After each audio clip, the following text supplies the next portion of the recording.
On the night of February 21, 1977, firefighters responded to a call and arrived at a Chicago apartment to put out a fire.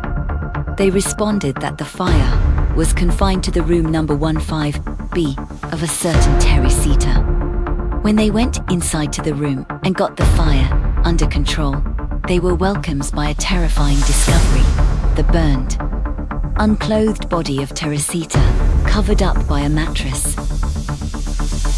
Investigators who arrived at the scene suspected that it was a case of rape and murder, other than a note that read, "Get tickets with initials of A and S," written by the victim herself.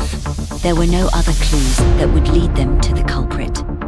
To unravel the mystery of this crime, they had to dig deeper into the life of Teresita and figure out who A and S was.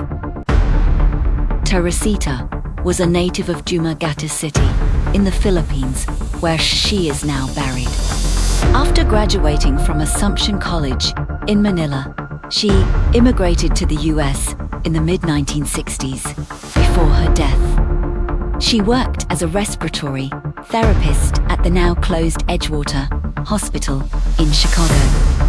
As for the real identity of A and S, Detective Joe Stachula had to wait a couple of months before getting a lead.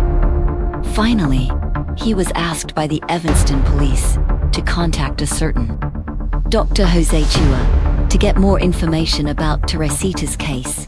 Dr. Chua and his wife Remy, both Filipinos, were hesitant at first but later agreed to share their story after Detective Stachula assured them he's open to anything.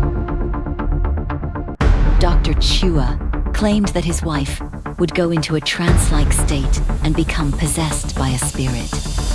That spirit introduced herself as Teresita and went as far as naming her murderer Allan Showery, as well as specific proof, like the jewelry that was stolen from her and the names and phone numbers of relatives that could identify that proof.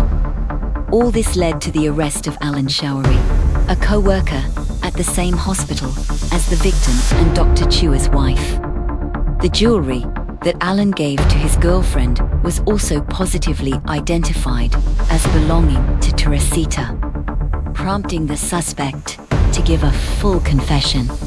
Allan ended up pleading guilty and was sentenced to imprisonment, but was eventually released in 1983 after serving less than 5 years of his sentence.